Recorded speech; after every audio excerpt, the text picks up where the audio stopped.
Barchaga salom. Sizlarga ushbu videorolikda Lady Chatterleyning sevgililari haqida so'zlab beramiz. Bizlarga yer ostida ishlayotgan shaxtyorlarni ko'rsatishadi va to'satdan u joyda portlash yuz beradi.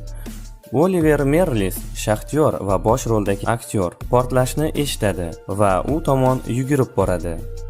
Shu payt Connie do'sti va singlisi bilan bazmga kirib boradi. O'sha yerdagi kelishgan jentlmenni uchratadi. Ular tanishishni boshlashadi, uzoq gaplashishadi va keyin raqsga ham tushishadi. Tez orada ularning to'yi bo'lib o'tadi. Film boshlanishida bu ikkala juftlik sevgi bilan shug'ullanayotgan joydan birdan Conniening sevgilisi Clifford xizmat qilayotgan joyi ko'rsatiladi.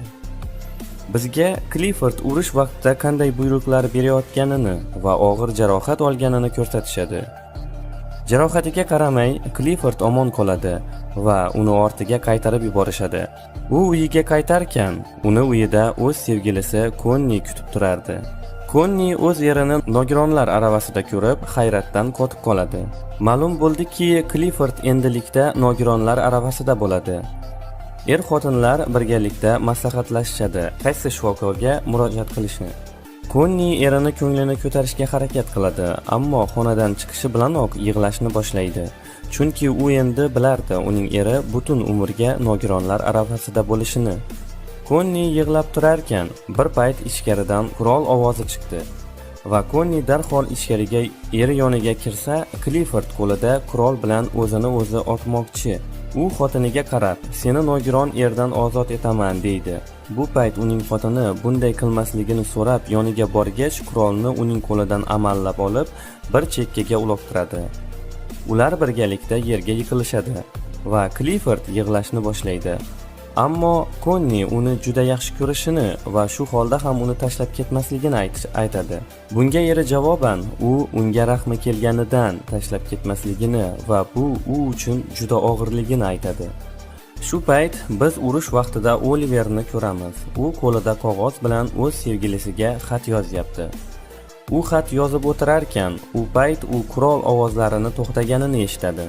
Bu degani albatta urush tugadi degani edi. Quvonchdan uning ko'ziga yosh kelardi. U darhol o'zining yashaydigan shahriga keldi. Lekin sevgilisi uyini tagida turib, sevgilisi boshqasi bilan uchrashishini va undan homilador ekanini biladi.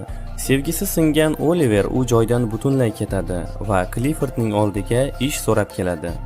Clifford uni uncha eslamasa ham, u bilan birga urushda qatnashgani uchun ham yashashga joy va ish beradi. Clifford uchun unga moslashgan mototsikl yaratishadi va unga hadya qilishadi. Va Clifford o'z xotini bilan o'rmon bo'ylab sayr qilishadi. Ular aylanishib Oliverning oldiga borishadi va Clifford o'z xotinini Oliver bilan tanishtiradi va birga urushda bo'lishganini aytadi. Ertasiga Connie Oliver yoniga keladi, unga xonani kalitlarini berish uchun. Ammo Oliver jahldorlik qiladi va bu ishlarni xizmatkorga buyursa ham bo'lishini aytadi. Shu kuning o'zida Oliver Conniega maktub jo'natadi, qo'polligi uchun uzr so'rab.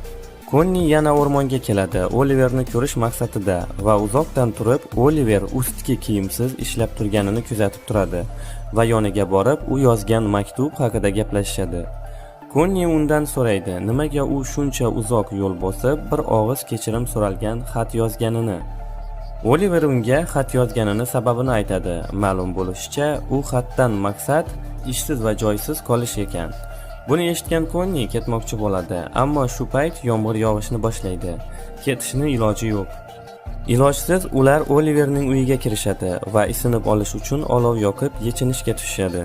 O'sha payt Oliver uyalganidanmi o'zini olib qochadi. Ammo Connie uni yoniga chaqirib, isinishini maslahat beradi. Yomg'ir yog'ishdan to'xtadi. Connie kiyimlarini kiyib, Oliverga yaxshi kayfiyat tilagan holda ortga qaytib ketdi. O'sha kuni kechasi Connie erini ehtiroslarini keltirmoqchi bo'ladi va sevgi bilan shug'ullanishni juda xohlaydi. Ammo Clifford unga javoban buning foydasi yo'qligini aytadi. Shunda Connie uni boshqacha yo'l bilan ham qondirishi mumkinligini aytadi. Clifford buni xohlamaydi va charchaganman deydi. Clifford oldiga shifokorlar keladi. Uni har xil uslublarda davolamoqchi bo'lishadi. Ammo og'riqlardan baqirayotgan erining ovoziga chidolmagan Connie shifokorni haydab yuboradi. Keyingi kuni Konni yana o'rmonga yo'l oladi Oliverni ko'rish uchun va ular uchrashishadi, suhbatlashishadi. Birdan Konnining xayoliga endi u ona bo'la olmasligi keladi va u yig'lashga tushadi. Oliver uni tinchlantirmoqchi bo'ladi va uni qo'lidan ushlab sekin quchoqlaydi. Unga javoban Konni Oliverni juda qattiq quchoqlaydi va ular uy ichiga kirishadi va Oliver olov yoqadi, yotish uchun joy tayyorlaydi va ular o'pishishni boshlashadi. Va Konni Oliver uzoq vaqt o'zlari xohlagancha tunni birgalikda o'tkazishadi. Bir kuni ertalab Konni eriga singlisini sog'inganini aytadi. Shunda Clifford bazm uyushtiradi. Ushbu bazmga Konnining singlisi ham tashrif buyuradi. Shunda opa-singillar suhbat qurishadi. Konnining singlisi darhol uning hayotida boshqa erkak paydo bo'lganini sezadi. Bazmga Cliffordning do'sti ham tashrif buyuradi va u Konnini raqsga taklif etadi. Ular raqsga tushayotgan paytda u Konniga sen o'zing xohlagan yigitga erishishing mumkin edi, deydi. Shunda Konni u tanlagan yigit ham oldin nogiron emasligini eslatib qo'yadi. Ertasi kuni Konni va Clifford farzand haqida gaplashishadi. Clifford farzandli bo'lishni xohlaydi, ammo o'zining nogironligi tufayli atayin bazmga do'stini taklif qilganini va Konni u bilan yotib turishini so'raydi. Konnini esa juda qattiq jahli chiqadi va ular uzoq urushishadi. Va yana Konni o'rmonga Oliverning oldiga keladi va ular yana birgalikda bo'lishadi. Undan so'ng Oliver xavotirga tushayotganini aytadi, bu yurishlarini sezib qolishlarini. Ammo Konni juda xotirjam javob qaytarardi, hech kim hech narsani sezmaydi deb. Keyin esa ular birgalikda karnavalga yo'l olishadi.